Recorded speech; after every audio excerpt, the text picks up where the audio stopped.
The Brownies. Steelers are down to 444 the total. Weather could be a factor in this one. Roethlisberger 21-2 career against Cleveland. Who knows what's going to happen with Bell? He's supposed to report tomorrow if he gets on the field. In any event, Hugh Jackson, his head coach of the Browns, is 0-30 straight up on Sundays. 12-3 to the under at home. And last year, Kaiser, all the turnovers, the red zone issues, they're all saying the right things. They're taking public money. They're a liability in the future book. They trade for Landry. They acquire Taylor. We'll see if Gordon gets on the field. What's going to happen there? How solid the defense can be. I'm interested to see this supposed up-tempo play with some rhythm and some pace offense with the Steelers and how much they'll miss Bell on Sunday. Sure, and that's what's going on now with Pittsburgh. Obviously, the coordinators or certainly offense coordinator Todd Haley gone. He's in Cleveland now. So when we talk about the play calling, one would think the Steelers defense may have a pretty good idea of what Cleveland is going to try to do here. But Pittsburgh promoted their quarterbacks coach, Randy Fitchner, to offense coordinator. He's never called plays at an NFL level. The last time he called plays in a college, it was in Memphis back in 2006. He's saying that they're going to use an up-tempo spread system. And Ben Roethlisberger saying, this is a completely new offense. Expect to see tempo. Expect to see no huddle. So for as much as this total's been bet down, it looks like Pittsburgh's going to play fast. And when we look at Cleveland, obviously we know how bad they've been, straight up, and ATS.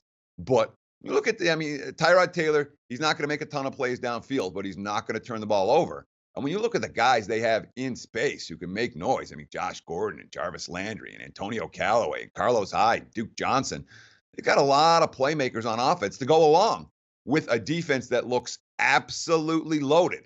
Myles Garrett and Ogba and Collins and Schobert and Peppers and Ward. There's a ton of playmakers for Cleveland on both sides of the football. Of course, getting those playmakers to execute is another question entirely. But no surprise, Pauly, when you grade out the rosters, that you're seeing wise guy support for the Cleveland Browns again in 2018, just the way we saw it week after week in 2017. I don't get it. You figure it out. 4-12 ATS the last 2 years, 1-31 straight up. And the second year in a row, the win total was bet over as well. Colts at home against the Bengals. It's down to 2.5 and 48 the total. Colts 11-1 to the under at home in conference games the last 3 years. I like the Bengals in this one, although 3.5 was available not that long ago. See if they can get Ross on the field, and he can make a difference. You had that disastrous start last year with the OC. Zampese was let go, so they have Laser for a full season. Now the reports this week that Luck is struggling in practice with accuracy, and it's not going to matter even if he's back if they can't protect him last year. Remember, Brissett took a beating as well, and the defense had all kinds of issues as well for the Colts. I'm worried about the lack of playmakers other than Hilton. And you have, if Mack doesn't go, you got Wilkins as the running back. Remember, Turbin suspended 4 games. Yeah, for Indy, this is a team last year. You look at what's their biggest problem. Obviously, they don't have Andrew Luck. But they couldn't hold leads last year. They became the only team in the last 27 seasons to lose at least 7 games that they led at halftime. They had a lead 9 times at the break and went 2-7. In those ball games. They led through 3 quarters 9 times, which made the 2017 Colts the only team in the last 20 years to hold fourth quarter leads in 9 games and finish no better than 4-12. So the issue, they couldn't make plays on offense down the stretch. They couldn't make plays on defense down the stretch. New coaching staff, obviously, with Frank Reich and company for Indy, but certainly on the defensive side of the football, that team's got a boatload of question marks. And if Luck is still struggling to find some rhythm, they're going to have a hard time against a Bengals team that really upgraded their offensive line in the offseason. At the center position, Billy Price, their number 1 pick. At left tackle, Cordy Glenn from Buffalo. Tyler Eiffert's healthy for the first time in a long time. John Ross has had a good preseason. Maybe this offense can make some noise with A.J. Green and company against what might be a fairly weak Colts defense. Jags on the road to take on the Giants. Jacksonville 3, 42.5 the total. Bortles against Eli, and you're seeing some under money, and I missed that. I think it was 44 not that long ago. Robinson gone. Hearns gone. Lee out for the season. Who is Bortles going to throw to? Not that he's that good anyways. I would have been in the market for a new quarterback In the offseason, they gave Bortles a new deal. Remember, coming into last season, he had more wins. He had more pick sixes than wins. You got Cole, Moncrief, and Westbrook. I don't know if that's going to get it done.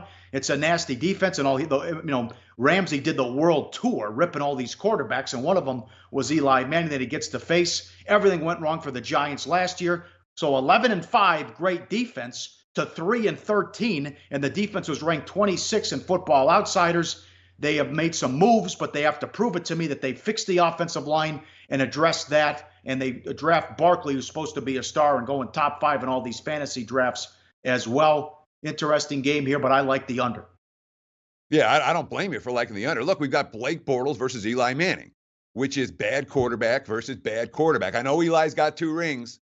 They're a long time ago now. And both of those rings are because the defense stepped up and played incredible during the postseason runs, not because Eli Manning was the difference maker. But Manning's on the tail side of his career, the downside of his career. The offensive line in front of him is loaded with question marks. I'm with you on Barkley as being nothing but, I understand you have a rookie running back who did great in college. With a great quarterback running behind a great offensive line against weak defenses, this isn't that, Pat Shurmur as the new head coach, he's supposed to be doing a lot of diversity with his personnel groupings. He's going to be doing 2 wideouts, 4 wideouts, all these different sets. So it's going to be a different look for the Giants offense. But execution-wise, I'm not convinced the G-men are going to do a whole lot. But, I mean, Jacksonville last year, turnovers and injuries worked heavily in their favor. They were extremely healthy, and boy, they won the turnover battle again and again. Those are 2 areas that tend to regress towards the mean from one year to the next. You can expect more turnovers from Jacksonville, maybe less health from the Jaguars, although Andrew Norwell, the offseason guard that they signed, would make a big difference towards protecting Blake Bortles, giving him a chance at least to fire the ball downfield without screwing up with interceptions. Fowler is suspended for Jacksonville in this one as well. Patriots at home against the Texans, 6.5, 51 the total. This was a shootout when they met last year. O'Brien went conservative, settled for the field goal 4th and short, and allowed Brady to go down the field and win the game.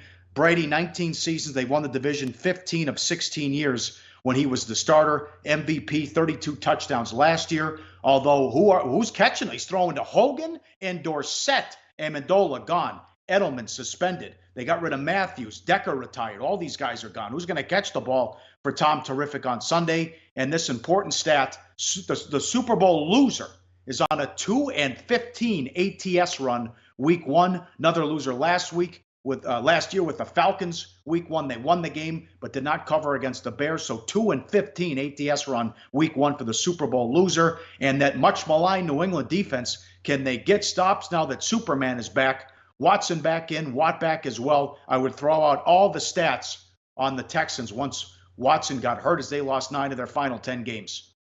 Well, yeah, I mean, Houston was an injury-riddled mess last year. They were the 4th most injured team in the league. J.J. Watt was hurt, and Whitley Merciless was hurt, and A.J. Boye got suspended, and Vince Wilfork was out, and Brian Cushing was out. And, they add Tyrann Mathieu. They add Aaron Coleman. That secondary looks really good. And this is a team that was minus 22 in sack margin last year, minus 12 in turnover margin. They're not supposed to win games with those type of numbers.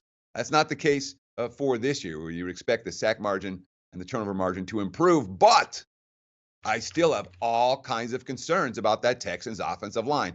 They spent money everywhere except to protect their quarterback, who got knocked out for the year last year. However, it's a similar story in New England. They let Nate Solder walk to the Giants in free agency. That left them with the cheapest. They're spending less money on their offensive line than any other team in the NFL. One wonders if at some point that's going to come back to haunt them. All right, the late games are fascinating. There's 4 good late games. I think this is intriguing. Denver at home against Seattle. Denver is 3-42.5 the total. How about this tweet from a guy who does television in Seattle? The Broncos have won 17 of their last 18 home openers, and they've also gone 13-1 over the last decade at home in the first 2 weeks of the regular season. Everything went wrong last year. Joseph's lucky he kept his job, as they went 5-11. The Broncos have not had back-to-back losing seasons since the early 70s. Football Outsiders had them the worst-ranked offense and the second worst-ranked passing offense. Enter Case Keenum with a big deal. They have big plans for Sanders, how they're going to use him. You still have Thomas and good defense as well. Joseph on the hot seat. And at Seattle, no more Legion of Boom. They lost a lot of guys. Penny hasn't worked out so far. Put on weight. He's been hurt. The running back. Can they? Rawls gone. Wilson gone. Jimmy Graham gone. Wilson has to be Superman as well. And they've been cutting in line to bet these Seahawks win total under here in Vegas. Yeah, I mean, when we look at this game, though, we have to ask, how good is Case Keenum going to be? Case Keenum was Trevor Siemian coming into last year and coached up by Minnesota really well with, I would call it, if not one of the best, if not the best coaching staff in the league. Now he goes to Denver and says, all right, do it again. This is a career backup who wasn't any good. When we look at the Broncos, their offensive line's mediocre. You don't see the skill position talent that you're thrilled about. Say, all right, the defense has got some big-name players. Seattle's defense jettisoned a bunch of big-name players, but make no mistake about it, they still have talent. Bobby Wagner and KJ Wright, Justin Coleman. And when you look at the drafts the last couple of years, remember, Seahawks drafted deep. That's how they built the Legion of Boom. I wouldn't be surprised if Seattle's defense is a little bit underrated coming into the campaign. Of course, the offensive line still looks like a mess. Good thing they have the better of the two quarterbacks in this ballgame. And another late game. Panthers are 42.5 at home against the Cowboys. Norv Turner, the new OC. They draft more in the draft. Yeah, no kidding. They take more in the draft. They bring in Torrey Smith. They have Funchess. They have good weapons. I think Turner will turn around Cam here after what he's done the last couple of years. They still won 11 games last year and made the playoffs. Davis has suspended the first 4 games. Can Kuechly stay healthy? Their defense did not play well in the preseason. That could be a factor. It's a different Dallas team when Sean Lee is healthy, especially defensively. But the big question is, how are they going to move the ball? Now that Witten retired, Dez is gone. Who's Dak going to throw to? Although it's going to be a big dose of Elliott. But you have those question marks with the offensive line with Dallas now, with what's going on with the illness, with some other guys and some injuries. Yeah, I'm going to go real quick here because I know we're short on time. But note this. Carolina comes out of training camp, banged up offensive line. Dallas comes out of training camp, banged up offensive line. These are two teams in particular, with Norv Turner's new offense in Carolina, with Dallas and their lack of notable receiving weapons downfield. They need to run the football. With iffy offensive lines, I'm not so sure that's going to take place when these two teams meet on Sunday. No surprise, this game is taking some under money.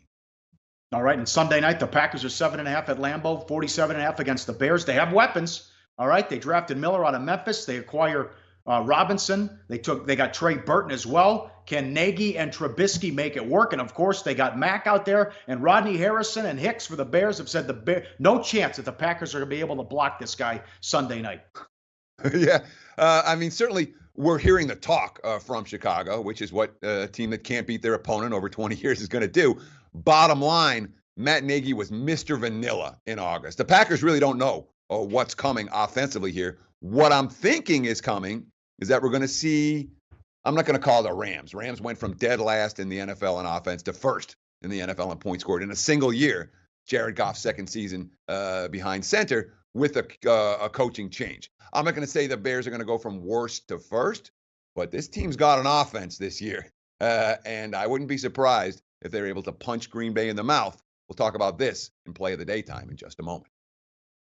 All right, very good. I think that's a big upgrade for Green Bay, getting Pettin as the new defensive coordinator as well. That'll help. Jones is suspended for Green Bay, so be a big dose of Williams in that game coming up on Sunday night. Like the show? Help us keep the lights on. Please make sure to comment, share, and subscribe to all the Sportsbook Review videos. Thanks so much. Best of luck. Enjoy the game.